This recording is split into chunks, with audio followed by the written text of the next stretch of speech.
Hey everyone, welcome back. Today we're talking about cash stuffing, the old school envelope budgeting hack that Gen Z has brought back in style. Yes, the same one your grandparents might have used. In an age of Apple Pay and tap to buy, it seems ironic that young folks are saying, "Pass me the envelopes." But there's a reason the hashtag #CashStuffing has over 3 billion views on social media. So let's dive into why Gen Z is reviving this retro budgeting trend, how it works, and whether it's actually helping people save money. First off, what is cash stuffing? It's basically the envelope system of budgeting, rebranded. You take your paycheck out in actual cash and split it into envelopes labeled for different needs: rent, groceries, gas, fun, etc. Each category gets a set amount. When you go shopping or pay for something, you use only the cash from the right envelope. Visualize it. You've got a groceries envelope with $150 for the week. You bring that $150 cash to the store.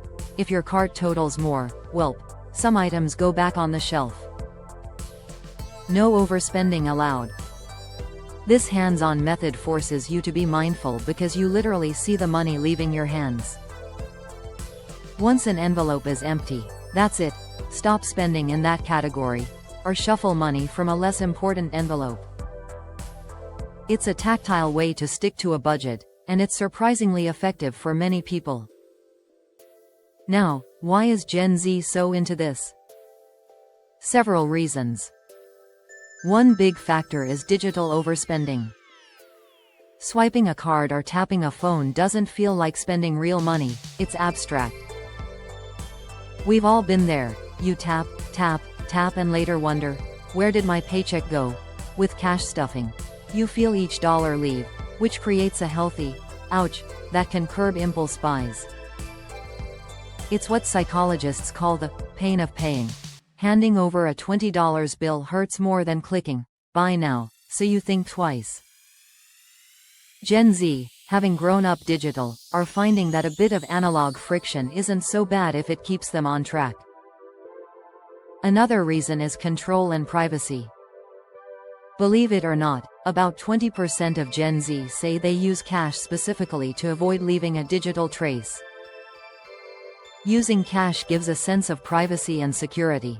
No apps tracking your latte purchases, no surprise subscriptions, no targeted ads because you bought one pizza.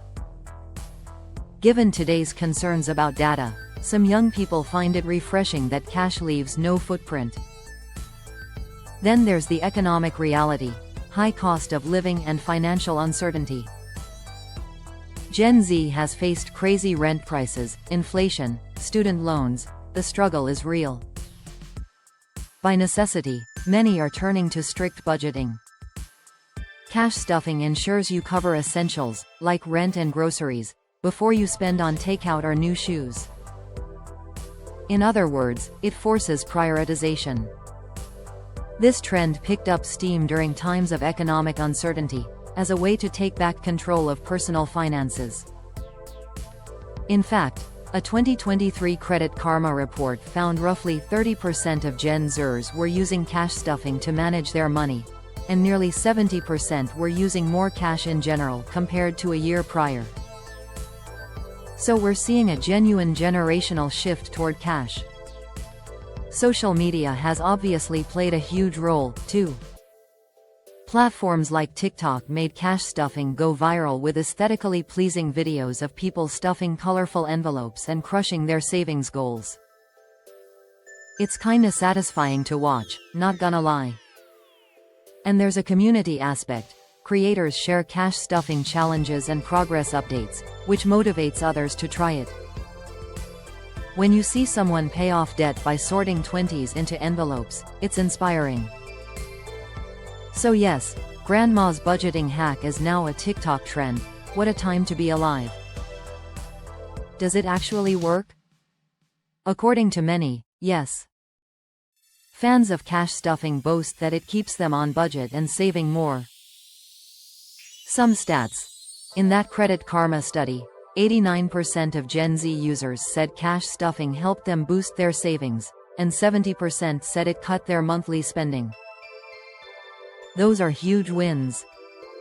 When you physically allocate money for savings, maybe even giving savings its own envelope, you're paying yourself first.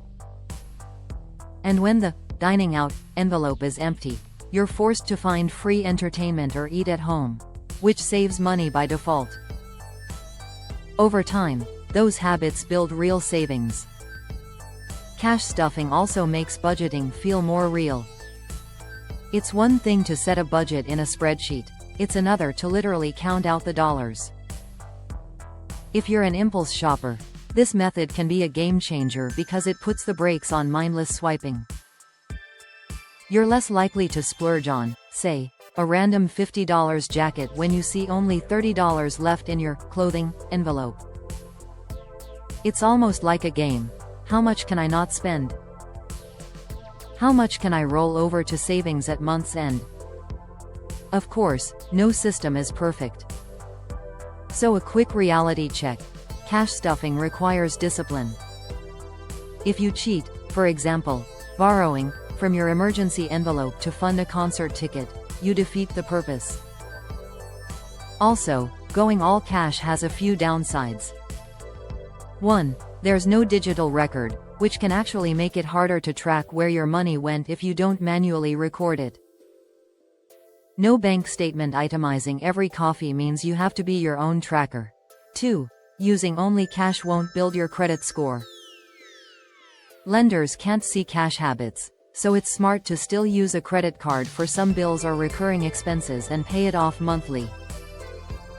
Think of cash stuffing as a budgeting tool, not an anti-credit crusade. You want the benefits of budgeting and a good credit history if possible. And yes, carrying cash isn't as convenient as cards, and there's a safety aspect. Don't carry your entire month's cash around. Keep it secure at home and only carry what you need. Common sense stuff. Still, many people say the pros far outweigh the cons. The biggest pro is psychology. Cash stuffing makes spending tangible.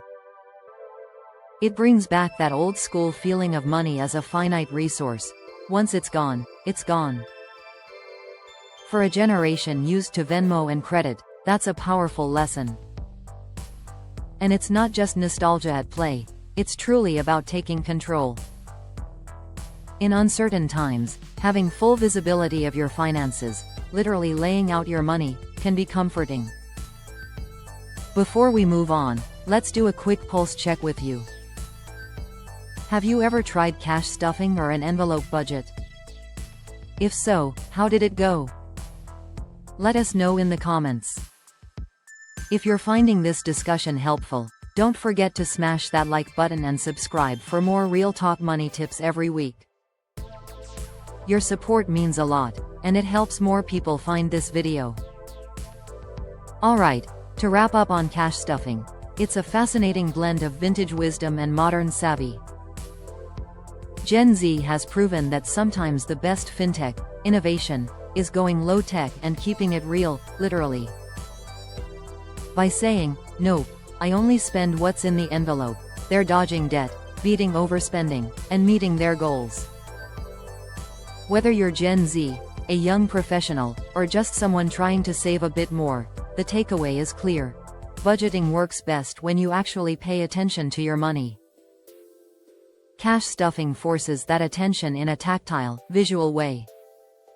Even if you don't go full envelopes, you might try it for one category you struggle with, say, groceries or dining out, and see if it reins in your spending.